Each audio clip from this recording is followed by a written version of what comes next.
مستحق بن جائے گا. یہ دو باتیں ہیں. اور پھر تیسری بات جو نبی علیہ السلام آئے اور اللہ کے نبی نے فرما دیا کہ اللہ پاک اس رات میں تمام انسانیت کے گناہوں کو معاف فرما دیتے ہیں. یعنی جو قیام کی حالت میں ہے، یعنی نماز کی حالت میں ہے، قرآن پڑھ رہا ہے، نفل پڑھ رہا ہے، وہ دعا کر رہا ہے، اللہ پاک اس کی دعا کو قبول فرمائیں گے، اس کے گناہوں کو معاف فرما دیں. یعنی قبیلہ کلب کی بکریوں کے بالوں کے برابر اللہ پاک انسانوں کی مغفرت کا اعلان اس رات میں فرماتے ہیں. اور اللہ پاک یہ بجٹ کی رات ہے. یہ بجٹ یعنی اعمال نامہ جو ہمارے سابقہ جو 2022 کا رجسٹر ہے وہ پیش ہونے والا ہے، اب بھی نہیں پیش ہو چکا ہوگا. یہ رات کے حصے میں وہ یعنی جو پہلے گزشتہ سال کا رجسٹر یہ اللہ کے حوالے کیا جائے گا، اور جو 2023 کا یہ جو نیا رجسٹر سال میں آنے والا ہے اس شعبان سے لے کے اگلی شعبان تک وہ رجسٹر فرشتوں کے حوالے کیا جائے گا. یعنی جو اللہ کے پاس اس سال میں آنے والے انسان کے لمبے چوڑے منصوبے ہیں، کل میں نے یہ کرنا ہے، سال بعد میں نے یہ کرنا ہے، لیکن اللہ فرماتے ہیں کہ تمہارے منصوبے یہ ہیں،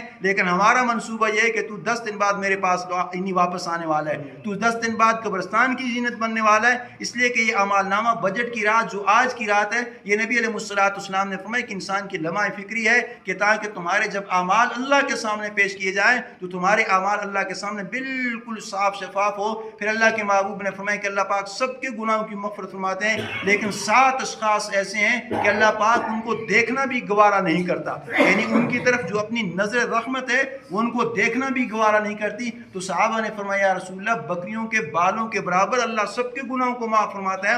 وہ 7 گناہگار کون سے شخص ہیں کہ جس کو اللہ پاک اس رات مغفرت کی نظر سے نہیں دیکھے گا، رحمت کی نظر سے نہیں دیکھے گا، اور اللہ اس کو معاف نہیں فرمائے گا؟ تو نبی علیہ السلام نے فرمایا جبریل علیہ السلام نے وہ بدبخت شخص ہے کہ جو شرک کرنے والا ہے. اس لیے کہ قرآن نے واضح کر دیا ان الشرک لظلم عظیم ان اللہ لا یغفر ان یشرک بہ ویغفر ما دون ذلک لمن یشاء. اللہ پاک سب کے گناہوں کو معاف فرما دیں گے، لیکن شرک ایسا گناہ ہے کہ اللہ پاک قطعاً معاف نہیں فرمائیں گے. ہاں اگر آج کی رات شرک کرنے والا سچے دل سے اللہ کے سامنے توبہ کر لے کہ یا اللہ اس سے پہلے میں نے تیری ذات کے ساتھ، صفات کے ساتھ، توحید کے ساتھ شرک کیا ہے، لیکن آج کے بعد میری معافی ہے، پکی توبہ کرتا ہوں، آج کے دن بھی اللہ اس کو معاف فرما دیں گے. لیکن شرک کرنے والوں کو اللہ معاف نہیں فرمائیں گے جب تک کہ وہ سچے دل سے توبہ نہ کر لے. یہ پہلا گناہگار ہے. اور پھر گناہگار ہے کہ جو ماں باپ کا نافرمان ہے، یعنی جس کی ماں اس سے ناراض ہے یا جس کا باپ اس سے ناراض ہے.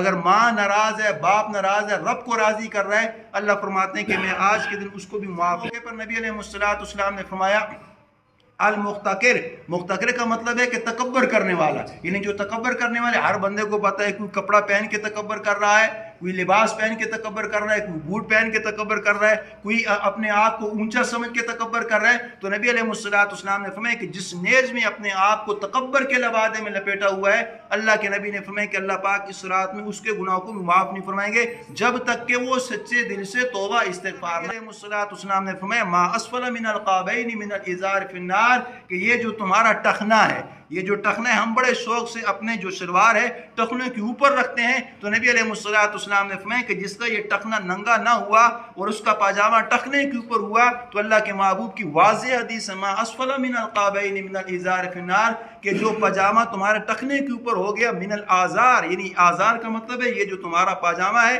یہ ٹخنا ننگا نہ ہوا تو اللہ کے نبی نے فرمایا فی النار، یہ تم قیامت تک جہنم کی ایندھن میں جلتے رہو گے. اب کتنا بڑا گناہ ہے. ہم سمجھتے ہیں کہ نماز کی یہ سنت، نماز میں آئے تو پانچوں کو اوپر کر لیا، جوتے پہنے تو پھر آپ نے گھسیٹنا شروع کر لیا، تو یہ نبی علیہ السلام کی مستقل سنت ہے. اگر آپ نے اس رات میں توبہ نہ کی تو اللہ کے محبوب نے فرمایا کہ میں معاف تو کیا درکنار ہے، میں اس کی طرف نظر بھی اپنے نہیں کروں گا جب تک کہ وہ سچے دل سے توبہ نہ کرے. سود کھانے والا، چاہے وہ رین کھا رہا ہے، سود کھا رہا ہے، زمین ہے، پراپرٹی ہے، ہم سمجھتے ہیں کہ بینک سے سود لینا وہی ہے. اب کتنے بندے ایسے ہیں جس کی ذہن کی یعنی مطلب ہے کہ رین کا مکان ہے، رین کی زمین ہے، پراپرٹی کر رہا ہے، رین کا مال کر رہا ہے. تو نبی علیہ السلام نے فرمایا کہ وہ جس کیٹیگری میں بھی ہے، چاہے بینک کی ملازمت میں ہے، معاشی حالات میں ہے، پراپرٹی کے حالات میں ہے، کھیت میں ہے یا مکان رین دیے ہوا ہے، اللہ کے محبوب نے فرمایا کہ اللہ اس کے گناہ کو بھی معاف فرمائے نافرمانی نہیں فرمائیں گے۔ اللہ کے محبوب نے فرمایا کہ جو شراب کا عادی ہے، یعنی جو شراب پینے والا ہے، اس کے بھی گناہوں کو معاف نہیں فرمائیں گے جب تک کہ وہ آج کی رات سچے دل سے توبہ نہ کر لے کہ یا اللہ جو ہو گیا سو ہو گیا،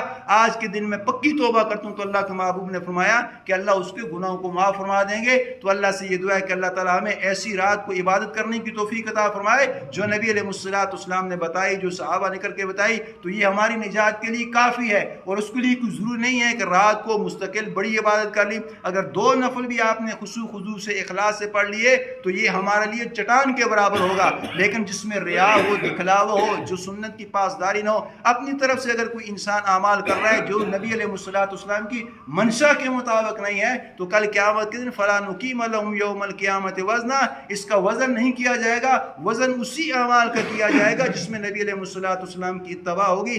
اللہ سے دعا ہے کہ اللہ تعالی ہمیں ہر امور کو قابل اتباع نصیب فرمائے۔ اللہم